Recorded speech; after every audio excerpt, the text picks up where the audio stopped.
Hi, this is Jamey Dragostea, and welcome to today's version of the Daily Dose of Momentum. And today I have one of my childhood friends with me. His name is Jake. And yesterday we were talking about a lot of different ideas, especially some of them involving emotional intelligence and what goes into making a diet or a weight loss program successful. And we both agree that there are a lot of different versions. A lot of different roads to get to Rome, as they say. And we know that no matter what diet program somebody actually chooses, that diet program can actually work and stay with it. But there's two problems with it. First problem is it may not be the right diet for you. And the second problem is it sustainable? Because as soon as you go off the diet, we know that within approximately 1 to 4 years, not only have you gained the weight back, but you've gained about 20% more fat back. So it all boils down to something that you can do long term, and that boils down to our thoughts and our mindset. So this is what Jake and I were talking about. So one of the things that we're discussing this morning is how our emotions can affect the roller coaster ride of life, but also the roller coaster life of losing weight. So let me introduce my friend Jake. Say hi, everybody, to Jake. Hey, bud. Oh. So Jake, we were talking about. Well, first of all, let's just start talking about why people want to diet. What is the initial desire, do you think? They're unhappy where they're at. In life, what do you mean? Expand on that. Well, if we're literal about it, they're unhappy with their physical appearance and how they feel. Okay. So just basically a low self-esteem about themselves. Oh, it definitely lends to that for sure. Yeah. Okay. And so so I just kind of in the intro talked about how a lot of people in a very, very short time stop doing the diet and kind of revert back to their own habits. What's your take on that? As to what happened? Yeah, why they go from a state of I'm ready, I'm gung-ho, I want to do this, to a very short time period later, all of a sudden they stop doing the diet, and now that they find themselves, in most cases, in a worse situation. I can only, from my point of view and what I've experienced times past is the first, when I would get to a point of starting a new diet, I was ramped up, my head was in the game, I was excited, I was ready to put forth the energy to get it going. And so right there, I already have some momentum going to start me off. So, and you're saying what brought you to that point of momentum, or the tipping point, was kind of you're just not happy in your own skin. Yeah, and I came to a point where I knew that I wanted to change things. I wanted to lose, in that situation, I wanted to lose weight. Okay. And so it's easy. One of the things I noticed, once I put my mind to it, I'm ready to start, and I can start immediately. Where I got tripped up was when the honeymoon, if you want to call it, the excitement of what happened ends. And then it becomes a day-to-day chore for me to stay on track of that particular diet that I was on. Sooner or later, one mess up and my head already not in the game, and I found myself going back to old habits. So your trip up was a sense where it was becoming a little bit mediocrity, and then you stumbled over the rock called shame and guilt? Something, matter of fact, maybe I had a candy bar that day, and all of a sudden that candy bar turned into, well, I've had a candy bar, I might as well just go get a burrito. Yeah, so you start justifying. So it's almost like there's two versions of you. We were talking about the concept of heaven and hell just a few minutes ago, and so oftentimes we live on an island.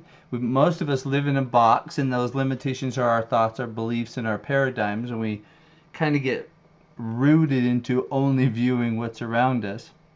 But it's miserable. And so you're saying there comes a tipping point, and when you were saying that, those little water birds that you put water in and they slowly drain the water and they dip down or something, you've seen those, right? That's what yo-yo dieting is. We hit a tipping point where we hit to that desire moment where where you're saying you just want to make some change.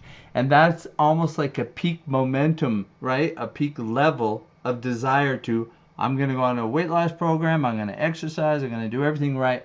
And then all of a sudden, as our momentum goes down, then we hit that point and we justify. So if we were to look at it like a vibration scale, high being like literally on top and low being low, if we had a point of desire, we could paint the picture that our momentum level, our desire level is high. And what we want to be able to do in the Ideal Body series is now that we know that every diet works, so it's not the diet that fails if it works, right? It is the mindset. So how do we get people who are on a high level to maintain that level? And that's making that shift from the hell island to the heaven island. Because the heaven island, we all know, we can all see it over there. It's it's pretty, it's nice, and everybody is not uncomfortable taking their shirt off on the beach like I was for many, many, many years. Yeah. So we maintain that. So the one of the questions that I have for you is, how do you maintain, now that you've learned the lesson that there are obstacles in the path, and that sometimes it's a little justification on your candy bar, which slides you into guilt and shame? How are you now maintaining your consistent momentum level, or a high vibration about it? It has to deal with the art of receiving, and that's taking it way to another level. And so I want to try to break that down to just something simple here. Okay. But until I was able to realize that part in me that was creating dis-ease in my energy and how I felt about myself, or how I felt about what was going on in my day-to-day life, that until I was able to realize that that's what was creating my trips, because the candy bar was not the problem. Okay.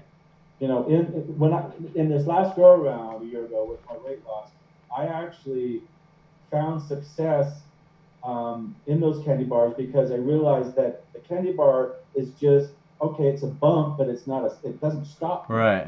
It's a reward system. Okay. Times past, that candy bar, to your point, turned into shame, and that's an energy, that's a vibration that I was carrying. And so what I learned to do, and I learned this through Louise Hay, listening to a lot of stuff that she has to say with regards to the laws of attraction.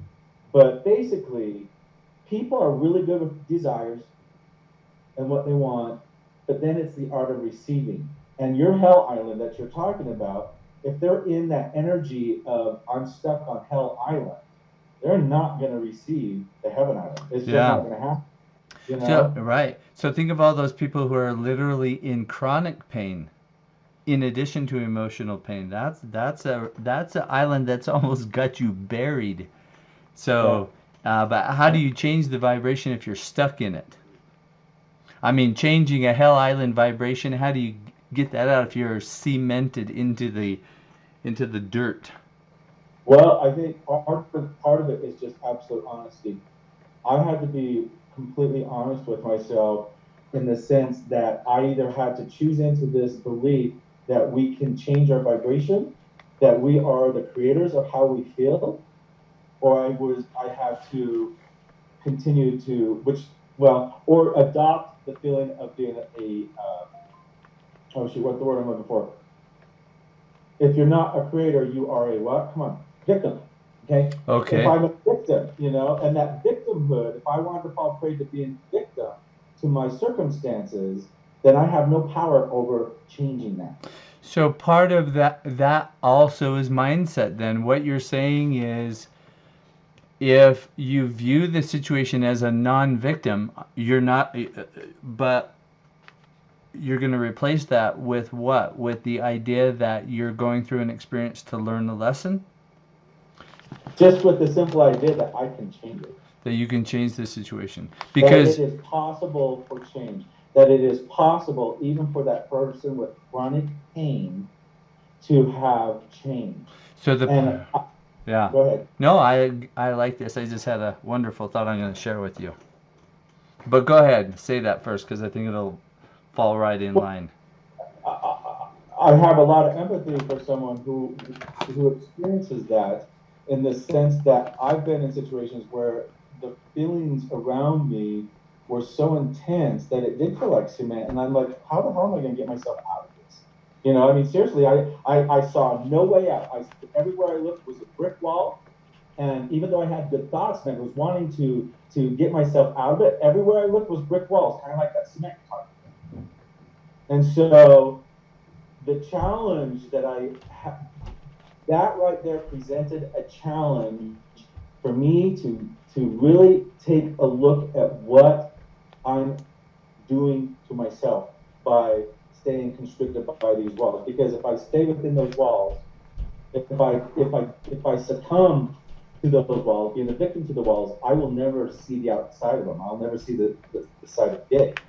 And Yeah, so interesting. the, It's almost like when you know your analogy of the brick walls. It's almost like when you know you can't escape and there's impending doom, you surrender, and it's at that moment that the walls disappear. well, okay, it's interesting that you said, because I get what you're saying by surrender, but if I what I heard you say was surrender to the fact that I'm behind those brick walls. I was going to go the opposite direction. There wasn't a surrender to the fact that I'm behind brick walls. Although, okay, no, I kind of hear what you're saying here. Surrendering to the fact that that's what it is. Yeah, just like That they do have chronic pain. It's not just a figment of someone's imagination. It's real. Those brick walls are there, and so surrendering to that experience first does apply here. This is where I'm at. And that's what I call checking in. Where am I at? I check in with myself. Where am I at? I'm at a brick wall. Okay, now what? right. It's what's interesting is have you ever heard the fat opera lady sing a note on cartoons and she shatters the glass?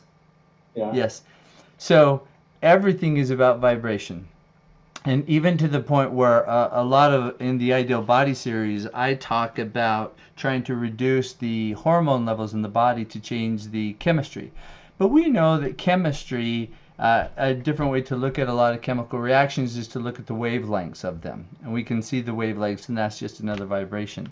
And so it's interesting to me to know that when you change the vibration, for example, eliminating hormones, you lose weight very easy.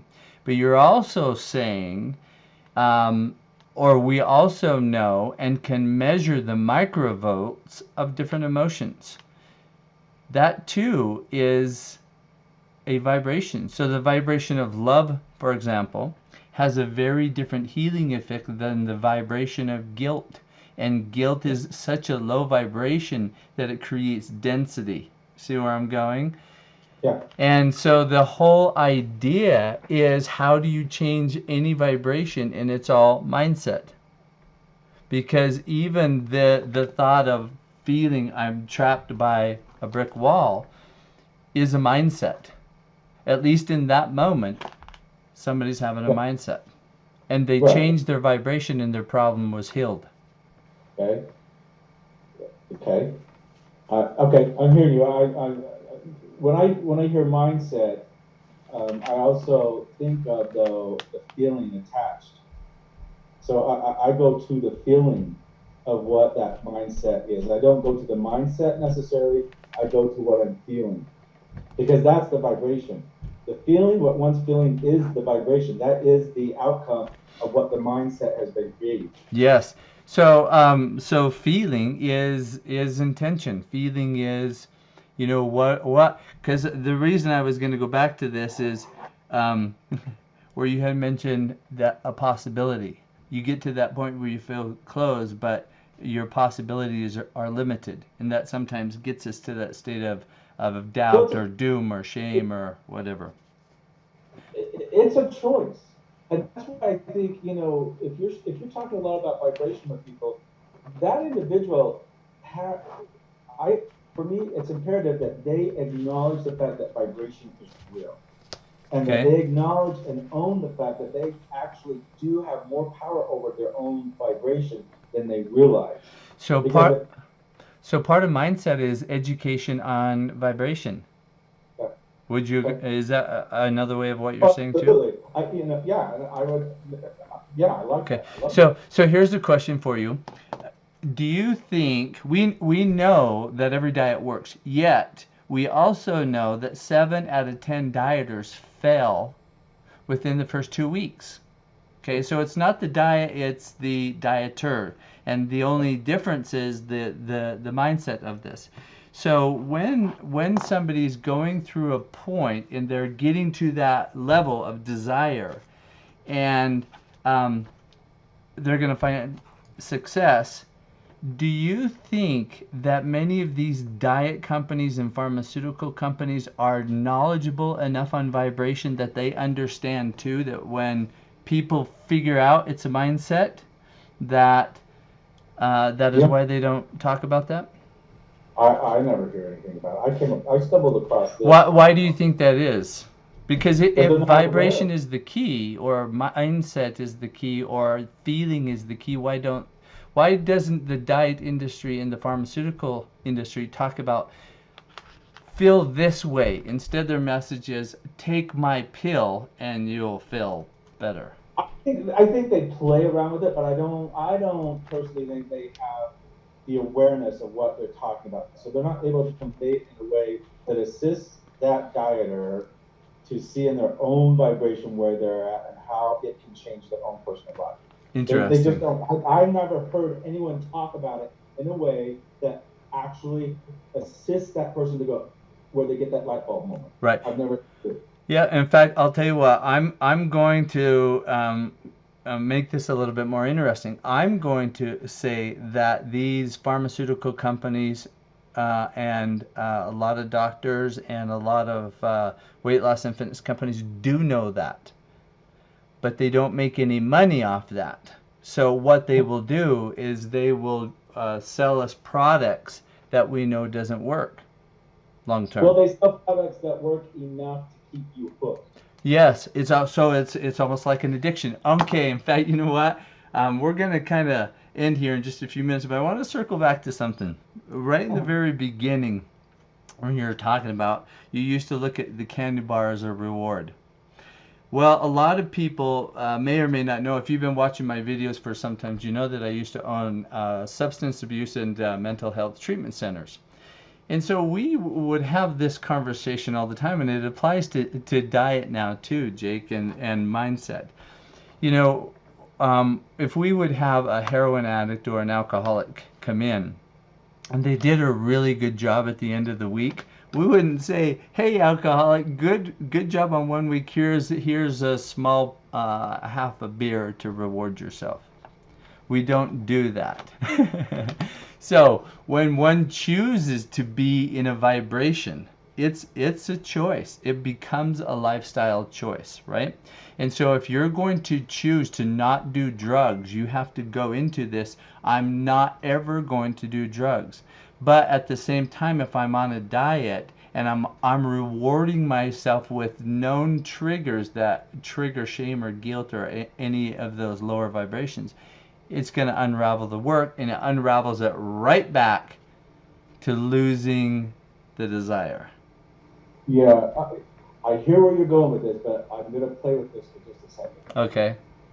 because, and not with the drug area, because I don't have any experience, personal experience in the drug area, but in that candy bar moment, Right. because for my healthy weight loss, if I had a candy bar a day, several days during the week, I would not see success.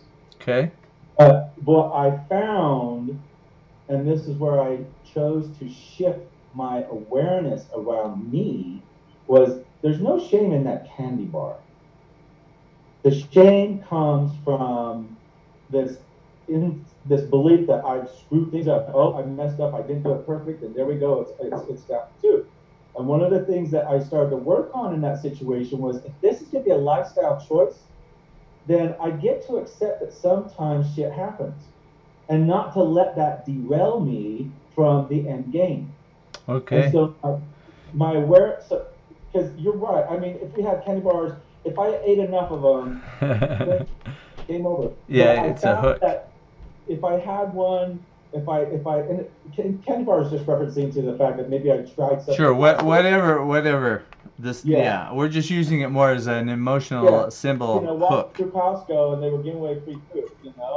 I mean, Right. I wanted to taste it, and times passed. Oh, I messed up. Instead, it's like okay, and I looked at my situation on a daily situation. Okay, today we had a few triggers that or something that kind of slowed down the momentum.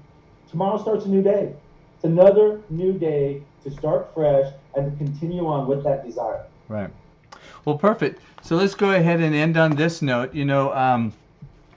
Whenever I do make food choices, I always talk about there are two times that you eat, or two reasons that you eat. One is you eat for nutrition, and that is 90% of the time. So 90% of the food and the drink that goes into my body is healthy, and the other 10%, there are going to be times where somebody's birthday present or you're celebrating something, and we are a people who I don't know a culture really that doesn't celebrate with food and drink and some type of nourishment. And so in those moments, we just bless it, we give it more love, and we don't worry about that candy bar that we're eating, because maybe it is a celebration and that needs to happen. So it all goes into an intent and with mindset. So with that, Jake, I'll have Jake back on another show. Jake, say goodbye to everybody. And Well, all right. All right. That is your daily dose of momentum. And if you have any questions, like always, email me at jamey@jameydragostea.com, and make sure that you like, share, and subscribe to our Facebook channel, the Ideal Body Group, and the YouTube channel. So until tomorrow, we'll